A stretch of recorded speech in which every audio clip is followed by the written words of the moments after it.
आज हमारी टीम कुंवर धर्मेंद्र सिंह गौतम जी के पास आई हुई है। ये इंदौर के क्षत्रियों के गौरव हैं और अब तक आप किन-किन पदों पर पदस्थ रहे और आपका जो 9 तारीख का प्रोग्राम है उसकी क्या पृष्ठभूमि है भाई साहब? जी, धन्यवाद दीक्षित जी। मैं वर्तमान में करणी सेना भारत का राष्ट्रीय उपाध्यक्ष हूँ और प्रदेश अध्यक्ष हूँ अखिल भारतीय क्षत्रिय महासभा का।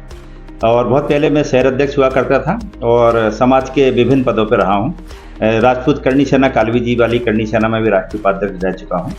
तो समाज सेवा का जो भी मुझे माध्यम मिला, मैं लगातार वर्षों से सक्रिय हूँ। हम लोग काम 9 तारीख को आप लोग जो काम करने वाले हैं वो उसका प्रारंभ कहाँ से होगा और उसकी समापन कहाँ से होगा? देखिए, 9 तारीख को हम लोग प्रताप पराक्रम यात्रा के रूप में हम लोग प्रत्येक लगभग 8 वर्षों से यात्रा हमने निकाल रहे हैं। और ये पहले हम लोग पश्चिमी क्षेत्र से निकालते थे, कालाइन नगर से, जो कि यात्रा सुबह 9 बजे शुरू होती थी। ये वाहन रैली के रूप में यात्रा होती थी और महाराणा प्रताप चौराहे तक जाकर संपन्न होती थी। लेकिन कोरोना के बाद से हमने ये यात्रा पूर्वी क्षेत्र में बापट चौराहे से जो यात्रा प्रारंभ होती है, प्रताप पराक्रम यात्रा, प्रत्येक वर्षानुसार हम लोग महाराणा प्रताप जी की जयंती एवं वीर बुंदेला छत्रसाल जी की जयंती के उपलक्ष्य में हम लोग जो है यहाँ से निकालते हैं। और ये यात्रा वाहन रैली के रूप में सैकड़ों वाहनों की संख्या में हम लोग विजयनगर चौराहे से होते हुए, रेडिसन चौराहे से होते हुए, महाराज छत्रसाल चौराहे जो कि बॉम्बे हॉस्पिटल चौराहे पहले कहलाता था, वहाँ पर जाकर संपन्न होगी। और हम लोग वहाँ पर एक कार्यक्रम होता है हमारा बुंदेलखंड क्षत्रिय समाज द्वारा, वहाँ पर हम लोग माल्यार्पण कार्यक्रम करते हैं, महाराजा छत्रसाल बुंदेला जी के चरणों में माल्यार्पण करते हुए, और वहीं महाराणा प्रताप जी के प्रतिमा पर भी हम लोग जो पुष्पांजलि समर्पित करते हैं और ये इसको यात्रा को इस प्रकार संपन्न करते हैं। तो कुंवर साहब ये बताइए कि अब तक आप किन-किन पदों पर पूर्व में रहे हैं या वर्तमान में किन पदों पर हैं और ये करने का उद्देश्य क्या है आपका? देखिए, मैं शहर अध्यक्ष और अखिल भारतीय क्षत्रिय महासभा के शहर अध्यक्ष के रूप में मेरी शुरुआत हुई थी। इसका प्रदेश अध्यक्ष अखिल भारतीय क्षत्रिय महासभा, फिर राजपूत करणी सेना कालवी जी वाली का राष्ट्रीय उपाध्यक्ष और वर्तमान में करणी सेना भारत का मैं राष्ट्रीय उपाध्यक्ष हूँ। हमारा उद्देश्य एकमात्र यह था कि समाज को संगठित करना, समाज में वो एक ऊर्जा भरना और समाज को लेके, चूँकि राजपूत समाज हमेशा एक राष्ट्रवादी रहा है वर्षों से, लेकिन कहीं ना कहीं हमें ऐसा महसूस होता था कि हम अपनी बातों को राष्ट्रीय मंच पर नहीं रख पाते हैं।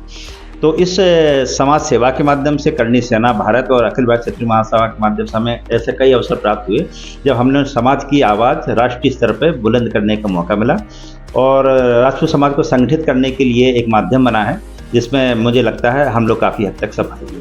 तो कुंवर साहब आप ये बताइए कि आप अपने आने वाले समय में 9 तारीख के लिए अपने अग्रजों के लिए और अपने अनुजों के लिए क्या संदेश देना चाहेंगे 9 तारीख को? देखिए, 9 तारीख को जो यात्रा है उसमें सीधे बाद हमारा एक जो संगठन है युवा राजपूत समाज के लिए है। और मैं अग्रजों से ये कहना चाहता हूँ, जो अग्रज हैं, हमारे बड़े भाई हैं, यदि वो अपने आप को युवा समझते हैं तो इस रैली में पूरी तरह से आएँ, उपस्थित हों। और हमेशा क्षत्रिय समाज का प्रत्येक व्यक्ति, बहुत सारे उदाहरण है, 80 वर्ष की उम्र में भी हमारे वीर योद्धाओं ने युद्ध लड़े हैं, तो निश्चित रूप से इस यात्रा में आकर सफल बनाएं और अपनी शक्ति प्रदर्शित करें। अनुजों से मेरा निवेदन है कि आकर समाज की जो ऐसी जो गौरवशाली जो परंपरा है प्रताप पराक्रम यात्रा, वहाँ पर आकर समाज को गौरवान्वित करें। और कहीं ना कहीं मैं एक बात और कहना चाहता हूँ कि महाराज छत्रसाल जी चौराहे तक इस यात्रा को ले जाने का एकमात्र उद्देश्य ये है कि महाराणा प्रताप जी निश्चित रूप से राष्ट्र गौरव सम्माननीय हैं और वैसे ही वीर बुंदेला छत्रसाल जी हैं, लेकिन हमारा उद्देश्य रहता है कि इनके साथ में, महाराणा प्रताप जी के साथ में, कहीं ना कहीं हम महाराज छत्रसाल जी को भी हम उसी प्रकार हाईलाइट करें और नेशनल लेवल पे उनको लगे कि हाँ, हमारे ये भी जो है महापुरुष हुए। और इसी प्रकार जितने भी इस देश में क्षत्रिय समाज के महापुरुष हैं, मैं उन सबको एक चाहता हूँ कि एक तरह से सम्मान प्राप्त हो राजपूतों के द्वारा। तो अभी वर्तमान में आपने जो अपना संगठन चलाया हुआ है, इसमें आपकी आगे कहीं सामूहिक विवाह की कोई योजना हो, छात्रवृत्ति की कोई योजना हो या अपने समाज के लिए कुछ आगे उपलब्धियां और हासिल करने की कोई योजना हो, तो उस पर प्रकाश डालिए। देखिए, इंदौर शहर में खासतौर से मैंने ये महसूस करा कि यहाँ पे संगठन भी अनेक हैं और सभी संगठन की एक कार्य प्रणाली है। हमारे कुछ संगठन है जो परिचय सम्मेलन कराते हैं, कुछ लोग शादी विवाह कराते हैं, कुछ शौर्य यात्रा निकालते हैं। तो एक सबकी अपनी अपनी थीम बनी हुई है और उस पर समाज को लेकर अनेक संगठित करने का प्रयास करते हैं। करणी सेना भारत का उद्देश्य है कि हमने सबसे पहले, मैं आपको बताते बड़ा गौरवान्वित महसूस करता हूँ कि एक तरह से एक अग्रेसन की भूमिका में रही। उस शहर में सड़कों पे यदि राजपूत समाज कभी आए तो हम लोगों के संगठन के नेतृत्व के माध्यम से आए हैं। जितने भी आपको कुछ इस प्रकार की घटना सुननी होती है, जब पुतला दहन हुआ या विरोध प्रदर्शन किए, ये हम लोगों ने करणी सेना भारत और अखिल भारत क्षेत्रीय महासभा ने मिलकर किया है। आगामी समय में ऐसा कुछ है कि युवाओं के लिए हम कुछ कर सकें। मुझे लगता है कि इस दिशा में सभी काम कर रहे हैं। हम लोग स्वरोजगार की ओर हम लोग लोगों को प्रेरित कर सकें और कहीं न कहीं व्यापारिक दृष्टिकोण से हम लोग युवाओं को आगे बढ़ाने का कार्य करें। ये मेरा ऐसा उद्देश्य है और मैं आप सब लोगों के विचार भी है कि युवाओं को आगे करके हम लोग बिजनेस की तरफ प्रेरित। मतलब स्वरोजगार स्किल डेवलपमेंट के लिए आप लोगों की योजनाएं आगे हैं। और अभी जो आप लोगों ने पृथ्वीराज चौहान जी की प्रतिमा स्थापित की थी, उसमें आपकी क्या भूमिका रही? देखिए, मैं पृथ्वीराज चौहान निर्माण समिति का सचिव हूं और हमारे उसके अध्यक्ष आदरणीय मुकेश सिंह चौहान जी हैं। विगत हम लोग 12-13 वर्षों से इसका प्रयास कर रहे थे कि देवास नाके चौराहे पर पृथ्वीराज चौहान जी की प्रतिमा स्थापित हो। ये लगातार 13 वर्षों संघर्ष चल रहा था। इस दौर में कई बार हम लोगों को आपत्तियां भी आईं और दूसरे हमारे संगठन के अलावा दूसरे अन्य लोगों ने भी दावा प्रस्तुत किया। तो वो एक तरह से जब जहाँ समाज संगठित होता है और भावना आपकी शुद्ध होती है, निश्चित रूप से सफलता प्राप्त होती है। और उसमें सभी का एक स्टेप बाय स्टेप कार्य रहा, लेकिन आदरणीय चावड़ा जी का विशेष योगदान रहा। उनके माध्यम से लगभग 90% काम पूर्ण हो चुका है। प्रतिमा के लिए पैसा भी दे दिया गया है, नगर निगम को सारी चीज़ दे दी गई हैं। जो भी उनको कार्य करना है सबके कार्य डिवाइडेड कर दिए गए हैं। तो मुझे ऐसा उम्मीद है कि अगली वर्ष जो पृथ्वीराज चौहान जी की जयंती होगी, हम उसमें प्रतिमा के रूप में ही हम लोग मनाएंगे। जय रघुनाथ जी की जय। राजपूताना।